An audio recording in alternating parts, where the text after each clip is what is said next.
Hi,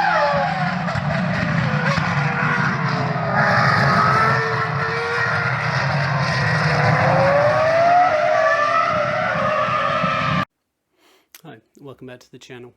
Now, I was going to start off this video with a thing about how frustrating and bad it is, and how unhappy it is for racing fans at this time of year, the dry winter period, but with everything that's going on currently, lockdown, all the restrictions, and obviously the virus itself, it didn't kind of seem particularly fitting, so I've done that. So let's get into the main part of the video. I'm just going to be talking about the racing series that are going to be racing between now and the start of the Formula 1 series, so that people have an idea about what other things they could be watching to try and satisfy their racing bug craving. So let's have a look at it. The start of the racing year for me in recent years has always been the Toyota Racing Series, and that still kicks things off this year. It's featured some strong young talents in the past and has been won by the likes of Lance Stroll, Lando Norris, Robert Schwartzman and Liam Lawson.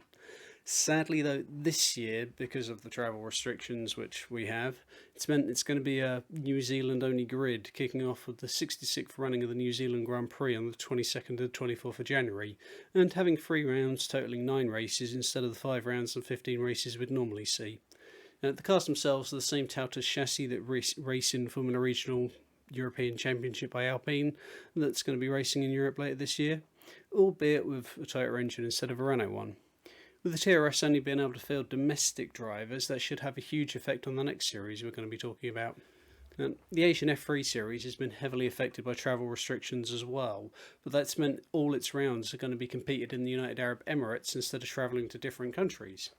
Now, it uses the same chassis as the Formula Regional European Championship by Alpine and Toyota Racing Series, but it's got a 1.7 litre turbo Alfa Romeo engine producing 270 brake horsepower, so it's a decent level car for a bit of a winter warm-up, and has produced good racing in the series it's been used in.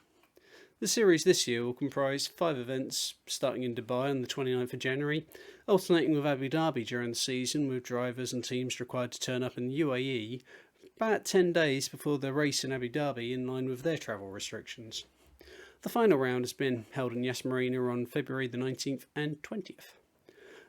Whilst there hasn't been many drivers announced yet, with the restrictions elsewhere, the series is expecting to be able to field a grid of 23 drivers from 9 different teams, and these include previous year's championship winning Black Arts Racing, who would expect to be the front runners again, with main challenge likely to come from High-Tech GP or High-Tech Asia, who are fielding 5 cars between them.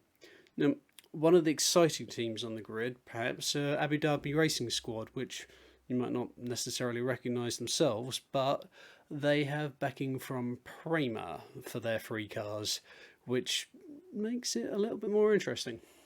Pinnacle Motorsport, Absolute Racing, Evans GP, Motorscape and Mumbai Falcons make up the rest of the grid, so this is likely to be the series that the Formula Racing fans will be keeping an eye on in between while we're waiting for F1 to start.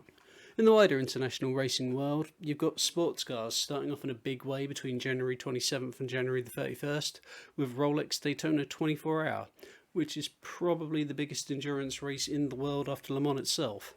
As well as a star-studded driver roster from the world of North American endurance racing, there's going to be a strong contingent of drivers from WEC and European endurance racing, as well, with several IndyCar drivers also taking their turn at the wheel.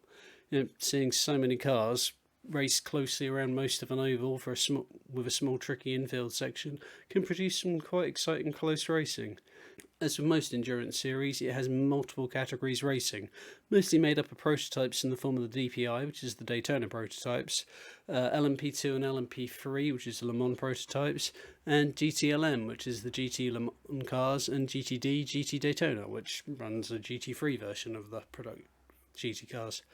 The DPI prototypes have got engines from the likes of Chevrolet and Acura, or Honda as the rest of the world calls them.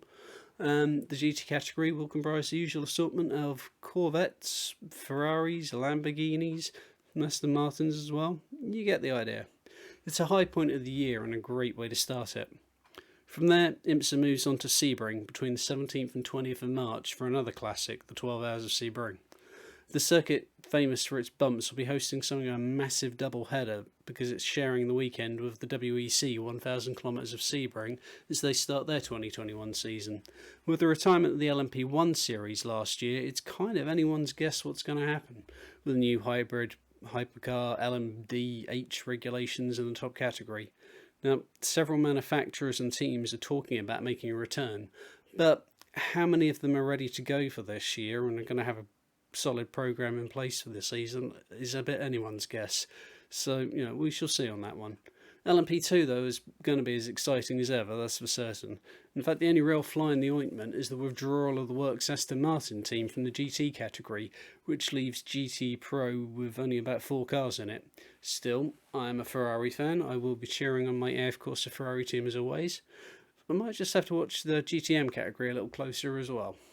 Overall, though, as well as the usual drivers, there are interesting additions to the grid like Stoffel van Dorn in the LMP2 category, so there's going to be a lot of excitement to see. Confirmed news is a little bit thin on the ground at the moment with a lot of these series and events, because when you look at the websites, they still seem to have a lot of information on them from last year. But with WEC, it's a step into the unknown, so we shall see how it goes. Sadly, one sports car event that's not going to be happening this year, again because of the travel restrictions, is the 12 Hours of Bathurst, which has been cancelled. The world's a bit of a mess at the minute, so you can't blame countries for going into full defensive mode to try and keep people safe. It's something we've been guilty of perhaps not doing enough of. Let's just be happy with what we can get. Anyway, for fans of Aussie V8 supercars though, currently they're set to see a return to Bathurst between the 26th and the 28th of February for the Mount Panorama 500. There's also of course Formula E kicking off their season with back-to-back races on the 26th and 27th of February. Not going to try and sell Formula E to you, you either get it or you don't. The harder sell is that the doubleheader is in Riyadh, which is still controversial, but the idea is to try and promote change, and they've had several female drivers testing there in the past with them. We live and hope that it will make a difference, though truthfully I'm not the best equipped to discuss relative merits on that one. Hazel Southwell wrote a very good article on her experiences there with Formula E, so if you want a little bit of better explanation, I would recommend reading that. Lastly, there's F1 themselves. 2 teams rebranding, lots of teams have new lineups. Before you know it, teams will be unveiling their new cars. I think for the next few months it could actually be very busy in terms of racing and news. Right. Finally, before I go, I've got some channel admin to deal with. So I made a deal with Mike from F1 Fanatics, who is a long-term supporter of this channel since before it was a channel, pretty much. And I made an agreement with him that if I got to 100 subs, I'd reinstall Skype and do a collaboration with him on my channel, which will be a first for me. So if anyone has made it this far and not subscribed, A, congratulations for getting this far. And B, could you click the subscribe button and encourage me to actually push myself with more varied content on this channel? It's appreciated. Anyway, that's it for now. Take care of yourselves, stay safe, and I look forward to talking racing with you. Either in the comments or on Twitter. Bye bye for now. Thank you for watching.